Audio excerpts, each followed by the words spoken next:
करीब से देखा है। ये लोग जन स्वराज परिवार का जब हिस्सा बन रहे हैं, सोचने समझने जांचने परखने के बाद जुड़ रहे हैं, कहीं न कहीं जन स्वराज की सोच की यही ताकत है। पिछले 2-2.5 वर्षों से हम लोग यही कह रहे हैं कि सत्य की एक अपनी ताकत है, उस पर जितना भी कीचड़ उछालोगे उससे कोई फर्क नहीं पड़ने वाला है। धीरे धीरे लोगों को पता चलेगा कि सही रास्ता कहाँ है, कौन सा दल, कौन सी व्यवस्था उनके और उनके बच्चों के भविष्य के लिए बेहतर हो सकती है। जहाँ तक रह गई बात चुनाव की, बिहार जीतने की, बिहार बदलने की, व्यक्तिगत तौर पर मैं रोज कहता हूँ, हमारे लिए जन स्वराज या ये प्रयास एमएलए बनना, मंत्री बनना, बिहार की सरकार में शामिल होना, ये हमारा जीवन का उद्देश्य नहीं है। इसलिए जन स्वराज नहीं बनाए।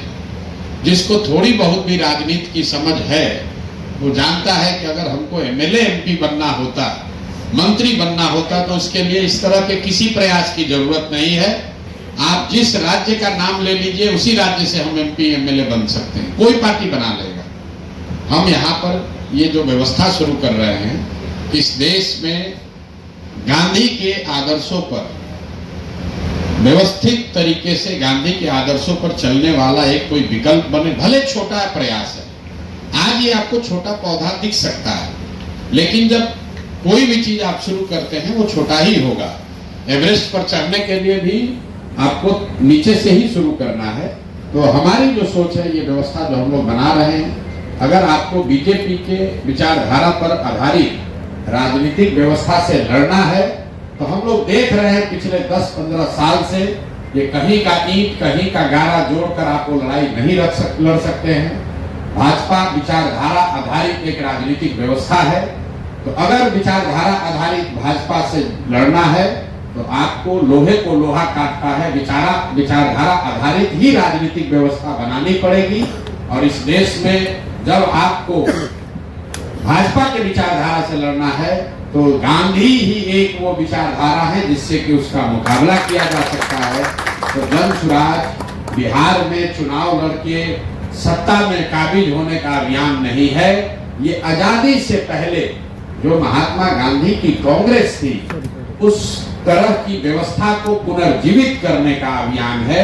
ये अभियान है उन सारे बिहार के लोगों के लिए जो समझते हैं कि बिहार में विकल्प के अभाव में पिछले 30-35 साल से लालू जी के डर से भाजपा को और भाजपा के डर से लालू जी को जो वोट देने की परिपाटी चली आ रही है, जो राजनीतिक बंधुआ मजदूरी का माहौल है, उससे अगर अपने और अपने बच्चों को निकालना है तो एक नई व्यवस्था बनानी पड़ेगी।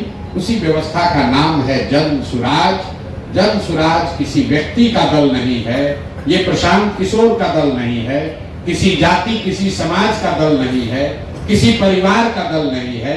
ये बिहार के उन सारे लोगों का दल है जो चाहता है कि बिहार में भी ये राजनीतिक बंधुआ मजदूरी खत्म हो, बिहार में भी अपने बच्चों, हम लोग के बच्चों के लिए पढ़ाई और रोजगार हो, बिहार भी देश के अन्य कई राज्यों की तरह विकास की दौड़ में शामिल हो। जो लोग भी ये सोच रखते हैं वो जन स्वराज के मालिक मुखिया हैं। आज प्रशांत किशोर इसके चेहरा के तौर पर दिख सकते हैं। आज से 5 वर्ष के बाद, 10 वर्ष के बाद संभव है कि प्रशांत किशोर से भी काबिल कोई व्यक्ति जो इसी बिहार का हो, जो इस दल का नेतृत्व करेगा।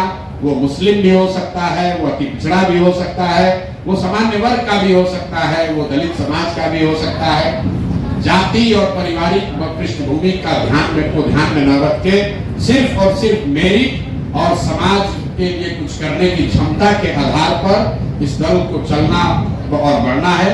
आप दोनों लोग का मैं तहे दिल से शुक्रिया अदा कर रहा हूं और एक ही बात कह के खत्म करूंगा कि चाहे कुछ भी हो जाए, जब तक मैं इस व्यवस्था से जुड़ा हूं, 2 बातें बिल्कुल आप लिख लीजिए कि मेरे आचार विचार व्यवहार से ऐसा कुछ भी नहीं होगा जिससे कभी जीवन में आपको इस दल से जुड़े होने से शर्मिंदगी उठानी पड़े। और दूसरी बात, जिस ईमानदारी और शुद्धता से मैंने इसका नींव रखा है, जब तक मेरी जिंदगी है, उस ईमानदारी और शुद्धता में कोई कमी नहीं आने दूंगा। उससे कोई कॉम्प्रोमाइज नहीं होगा, ना विचारधारा के आधार पर, ना व्यवहार के आधार पर। कॉम्प्रोमाइज नहीं होगा, चाहे 10 बरस लगे, 20 बरस लगे, सफलता मिलना नहीं मिलना अलग बात है, लेकिन ईमानदारी और शुद्धता से कॉम्प्रोमाइज नहीं होगा। और जो बात हम लोग कह रहे हैं उस पर पूरी तरीके से कायम रहेंगे, कोशिश करेंगे कि अपने आचार विचार से ऐसा व्यवस्था रखें ताकि आपको हमेशा ये लगे, कोई समाज में हमेशा लोग यही कहे कि नहीं भाई आप अच्छे लोगों के साथ हैं, अच्छी व्यवस्था के साथ हैं, अच्छी सोच के साथ हैं।